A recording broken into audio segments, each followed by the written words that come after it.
എല്ലാവർക്കും ഓണാശംസകൾ ആദ്യം തന്നെ അറിയിക്കുകയാണ്.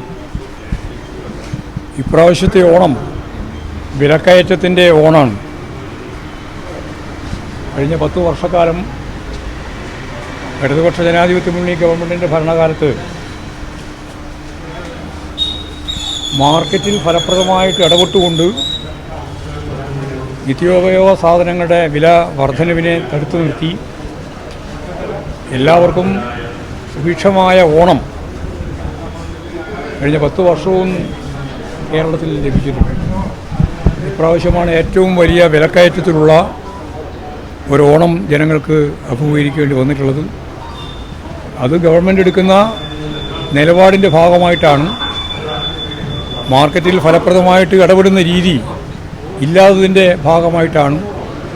അതുണ്ടാവണം എന്ന് തന്നെയാണ് ഇനിയും. ഒരു ഓണം മാത്രമല്ല, ഇനിയും ഓണങ്ങളുണ്ടല്ലോ. ആദ്യം തന്നെ ചൂണ്ടിക്കാണിക്കാനുള്ളത് സ്വകാര്യവൽക്കരണവും ആഗോളവൽക്കരണ നിലപാടുകളും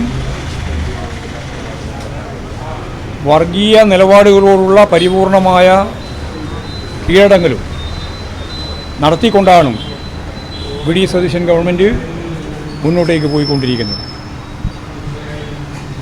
വൈസ് ചാൻസലർമാർ ഉൾപ്പെടെയുള്ള ഇന്ത്യൻ സമൂഹത്തിൽ ഏറ്റവും അംഗീകാരമുള്ള സ്ഥാനങ്ങളിലുള്ളവർ RSSൻ്റെയും BJPയുടെയും പാറ്റകളായി പോകുന്ന ചിത്രമാണ് നമ്മൾ കണ്ടുകൊണ്ടിരിക്കുന്നത്. അവർ തന്നെ നിങ്ങൾ പറയൂ പാറ്റകളല്ല എന്ന്. ഒരു യൂണിവേഴ്സിറ്റിയുടെ വൈസ് ചാൻസലർ കുട്ടികളോട് എല്ലാ A+ വാങ്ങിയ കുട്ടികളോടാണ് പറയുന്നത്, നിങ്ങൾ പറയൂ നിങ്ങൾ പാറ്റകളല്ല എന്നും. പിന്നെ പറഞ്ഞു നിങ്ങൾ സിംഹങ്ങളാണെന്ന് പറയൂ. കുട്ടികൾ സിംഹങ്ങളാണെന്ന് പറഞ്ഞപ്പോഴും മിണ്ടിയില്ല, പാറ്റകളാണെന്ന് പറയാൻ പറഞ്ഞപ്പോൾ അല്ല എന്ന് പറഞ്ഞപ്പോഴും മിണ്ടിയില്ല. അപ്പോഴാണ് ചോദിക്കുന്നത്, നിങ്ങൾ ചായ കുടിച്ചില്ലേ, നിങ്ങൾക്ക് ജീവനില്ലേ പറയാൻ എന്ന് പറഞ്ഞാൽ സംഘപരിവാർ എന്താണോ ആഗ്രഹിക്കുന്നത്, ഗവർണർ കൂടി ഇരിക്കുന്ന ഒരു വേദിയാണ് അത്. അതിൻ്റെ അപ്പുറത്ത് കടന്ന് പറയുന്ന വൈസ് ചാൻസലർമാരുള്ള ഒരു നാടായിട്ട് കേരളം മാറിയിരിക്കുകയാണ്.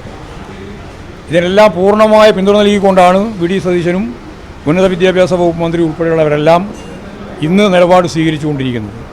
അപ്പോൾ സംഘപരിവാറിന് കീഴ്പ്പെട്ട ഒരു ഭരണ സംവിധാനത്തെയാണ് നമ്മൾ കേരളത്തിൽ കണ്ടുകൊണ്ടിരിക്കുന്നത്. അതാണ് നമ്മൾ അഭിമുഖീകരിക്കുന്ന ഏറ്റവും വലിയ ഗൗരവമുള്ള വർഗീയ ധ്രുവീകരണത്തിൻ്റെതായ ഒരു പ്രശ്നം. വന്ദേ ഭാരതം പാടൽ മാത്രമല്ല പ്രശ്നം, ഇതെല്ലാം ചേർത്തുകൊണ്ടാണ് വളരെ ഗൗരവമുള്ള പ്രശ്നമായിട്ട് കേരളീയ സമൂഹം ഇപ്പോഴും വിലയിരുത്തുന്നത്. അതുകൊണ്ടാണ് ചില പത്രത്തിന് മുഖപ്രസംഗം തന്നെ എഴുതേണ്ടി വന്നത്. ഞാൻ ആ പത്രത്തിൻ്റെ പേരൊന്നും പറയുന്നില്ല. നമ്മളെ എല്ലാ കാലത്തും എതിർക്കുന്ന ചില പത്രമാണ് ആ രീതിയിൽ മുഖപ്രസംഗം തന്നെ എഴുതിയത്. ഇങ്ങനെയുള്ള വൈസ് ചാൻസലർമാരെയൊക്കെ തീരുമാനിക്കുന്നതാണ് അപകടകരമായ കാര്യം എന്ന്.